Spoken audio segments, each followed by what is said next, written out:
uma das questões que nós temos que sempre estar raciocinando, pensando, analisando, é a questão do trabalhador espírita e também médium, do médium, mas eu não falaria só do médium, mas do trabalhador espírita em si. É sobre a questão do sucesso ou fracasso na tarefa e da fascinação que leva o trabalhador muitas vezes a fracassar espiritualmente, a queda, né, o desvio e a ida para o escanteio evolutivo do médium e do trabalhador espírita.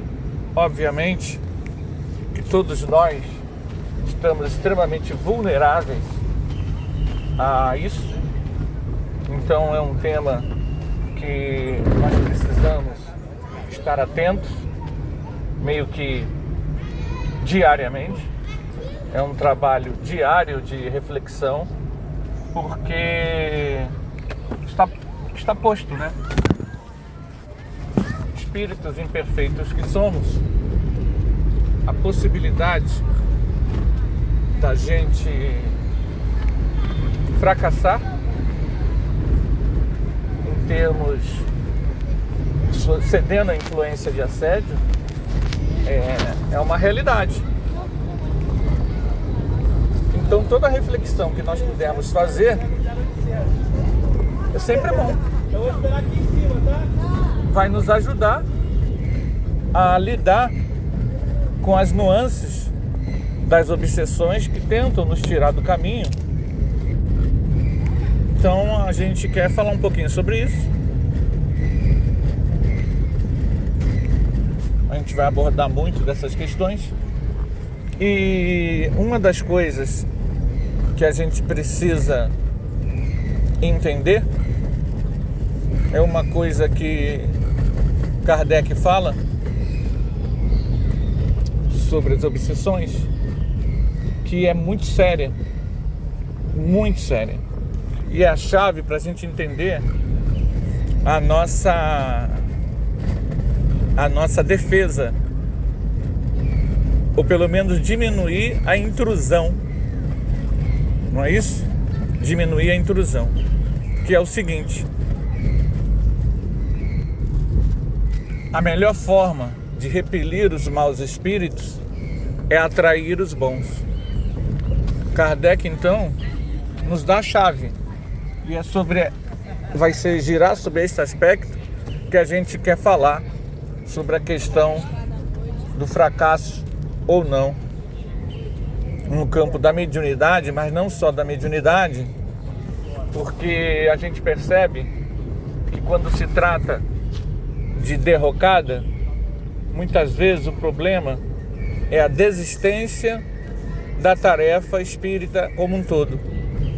Ou o fracasso, às vezes, não é exatamente na mediunidade. O problema não é a mediunidade em si, mas sim o comportamento da pessoa na tarefa do bem como um todo. E aí a gente lembra que Kardec nos trouxe: a melhor forma de afastar os maus espíritos é atrair os bons. E como é que a gente atrai os bons espíritos? Pensando bem, sentindo bem, fazendo bem. Essa é a forma que a gente atrai os bons espíritos. Os bons espíritos, eles estão onde está a caridade, onde está a assistência ao próximo, onde está o sentido assistencial, aonde está a vontade de ser útil. Então a gente precisa ter em nosso dia a dia atividades que nos levem a isso. Obviamente, se vocês pararem para pensar, há profissões que proporcionam isso. Então, um médico, um veterinário, um fisioterapeuta, um enfermeiro, ele é um professor, um bombeiro. São profissões que a própria tarefa, por ser assistencial,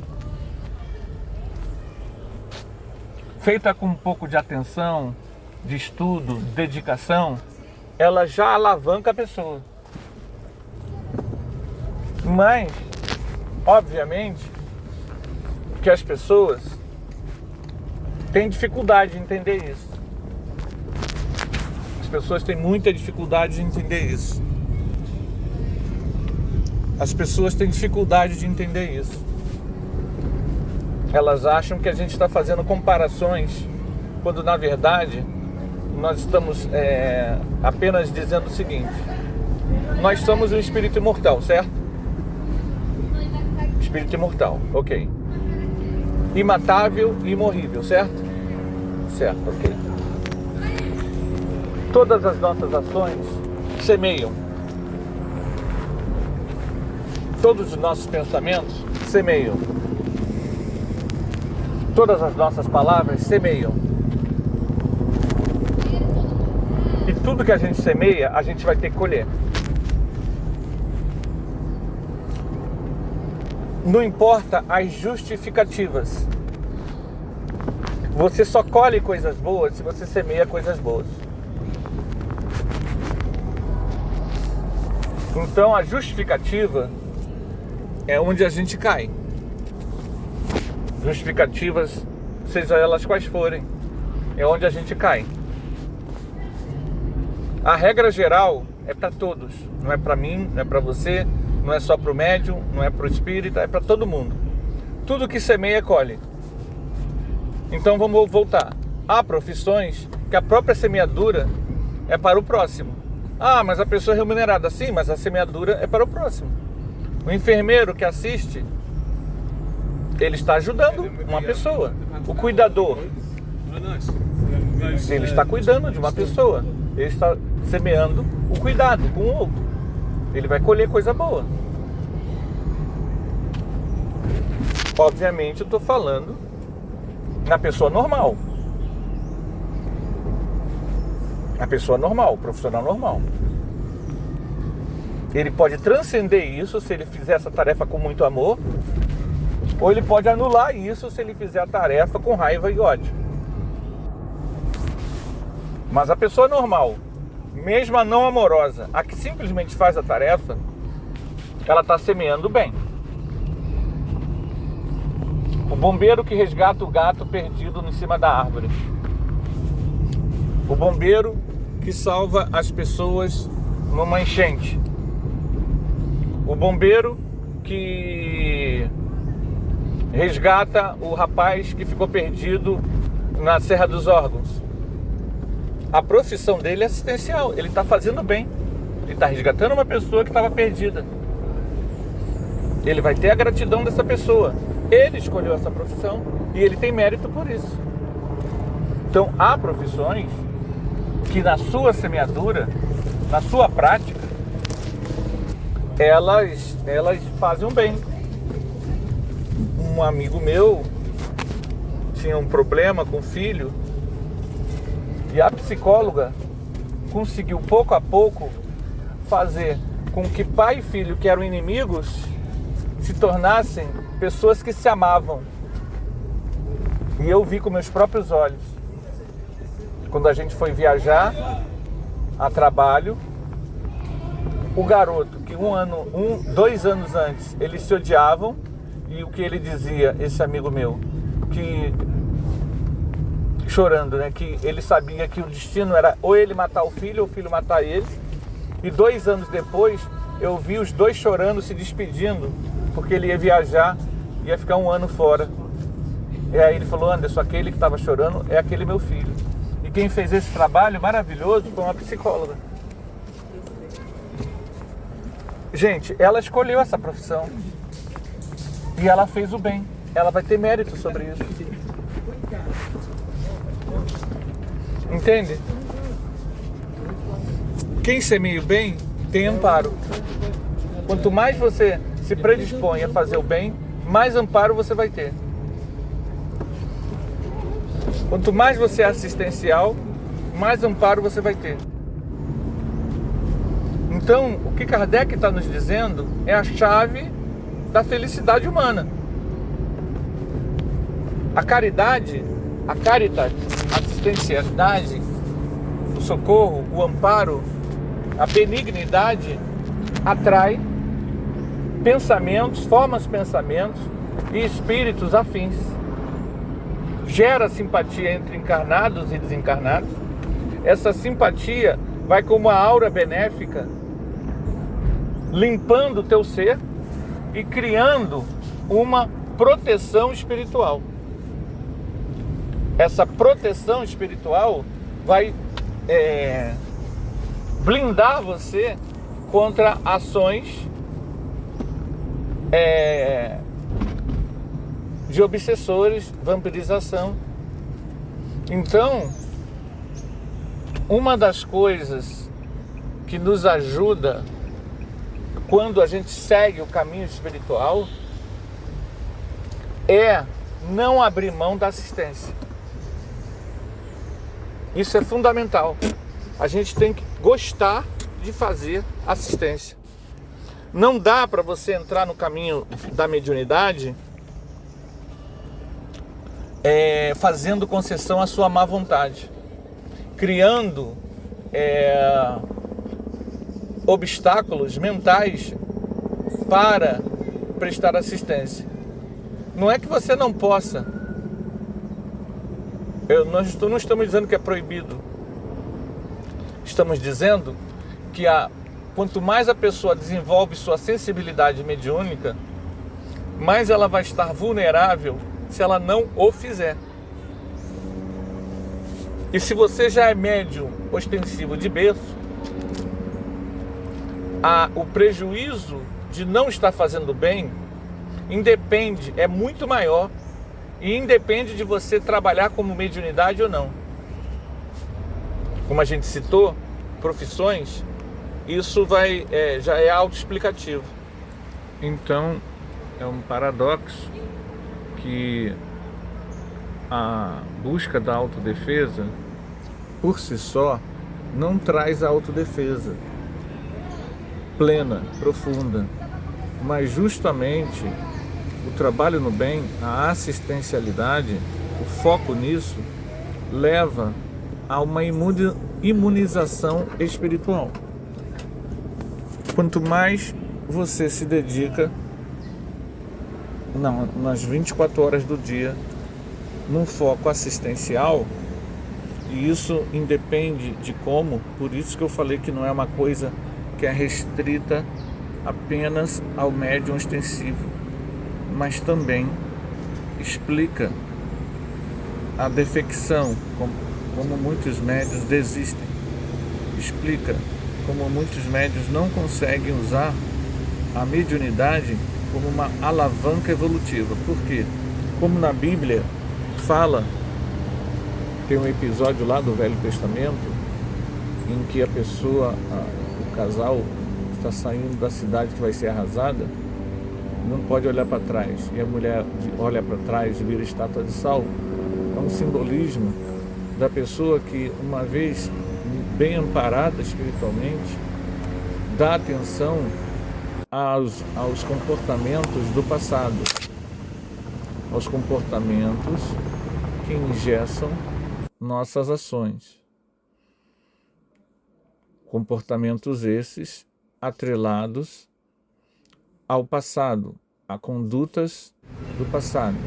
Esse olhar para trás é justamente o que faz a gente cair.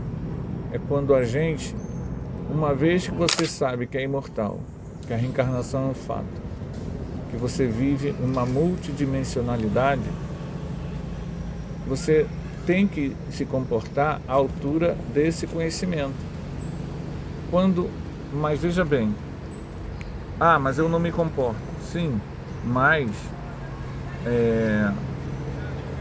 quanto menos você for coerente com esse conhecimento, mais você dará material mental para ser retirado da tarefa. Então é uma via única, só há o caminho do mergulho no espiritual. Quanto mais eu der concessão ao não espiritual, mais essa concessão servirá como cunha para que eu mesmo vá para o escanteio, desista, desvie, crie uma relação com o caminho espiritual de eu estou ali, vou e ok, já fiz minha obrigação. Não é uma coisa, não é uma devoção, não há um sentimento de unção, de entrega, de coração, de sentimento. A tarefa mediúnica, ela é uma tarefa que visa a nossa espiritualização, a nossa transcendência. Se nós não estamos transcendendo, é para ligar a nossa sinaleira vermelha. É preciso não só estar, mas é preciso sentir. Sentir-se parte de um macro processo assistencial para a humanidade. Então, esse mês, na nossa reunião, alguns médiuns conseguiram desprender-se, ir até Gaza e retirar pessoas desencarnadas dos escombros. Elas viram, elas se emocionaram e socorreram, tiraram pessoas desencarnadas de escombros. Veja bem, nós quando vibramos, não citamos o lugar para os médiuns. Os médiuns, mesmo assim, foram levados pela equipe espiritual até o local que nós mentalizamos que era para onde estava sendo feita a assistência. E quando voltaram descrevendo as cenas, confirmaram o convite para o socorro. Isso é maravilhoso. Você está trabalhando no invisível com equipes espirituais que estão fazendo o socorro àquelas pessoas. A gente às vezes não tem ideia da dimensão dessa tarefa. Outra coisa, nossa casa se localiza no Rio de Janeiro, numa região complicada. A vibração assistencial, a intenção socorrista, as atividades de pequena monta, coisinha pequena que a gente consegue fazer, mas as atividades de socorro espiritual, de socorro material, que o Arautos faz, ajuda a higienizar e combater a grande onda de violência, de sensualidade, de dispersão consciencial da região que a gente vive. Mas é uma casinha pequenininha, com trabalhadores pequenininhos, fazendo um trabalho de formiguinha, mas faz diferença para aqueles que estão servindo e se espiritualizando e aqueles poucos que podem ser resgatados, seja encarnados, mas sobretudo desencarnados. Faz diferença. É pequenininho, mas é o trabalho da regeneração. Então, o médium, uma vez mergulhado no conhecimento espiritual, ele tem que ter consciência de que ele não pode olhar para trás. Ele precisa buscar o caminho da sua espiritualização, que começa com autoconhecimento, começa com o sentimento de servidão, de ser servidor. Não ver isso como uma humilhação, nem como perda de tempo. Colocar isso como uma prioridade. Para isso você reencarnou. Ok, gente? É mais um aspecto aí do processo. Então, só para complementar, a gente está falando da queda. Quando você não tem isso em mente o caminho da queda, da desistência, da defecção, ele está a um passo. Certamente não perseverarás, porque a gente precisa dessa boa sintonia, e essa boa sintonia, como nos ensinou Kardec, ela depende de pensamento reto, sentimento reto, atitudes retas, assistenciais e amorosas. Ok, gente? A gente fica por aqui. Até o próximo vídeo.